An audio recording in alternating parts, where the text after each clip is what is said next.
বিষ্ণুই বলেন জাহান্নামের সবচেয়ে হালকা আযাব কি হবে শুনুন। জাহান্নামের সবচাইতে হালকা আযাব হলো ওই ব্যক্তির আযাব যার পায়ে দুটো জাহান্নামের আগুনের জুতা পুড়িয়ে দেয়া হবে। ওই আগুনের উত্তাপে তার মাথার মগজগুলো ভাতের মারের মতো টপ টপ টপ টপ করে বেয়ে বেয়ে পড়বে।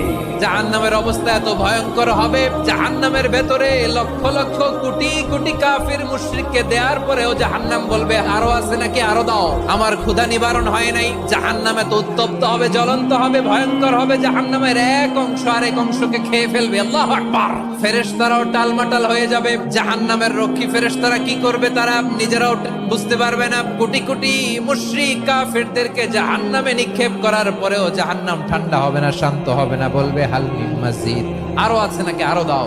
তখন আল্লাহ তাআলার কুদরতি পা জাহান্নামের ভিতরে ঢুকিয়ে দিবেন। দেওয়ার সাথে সাথে জাহান্নাম থেকে আওয়াজ আসবে, কাত কাত বিইজ্জাতিকা ওয়া বিকদরিক।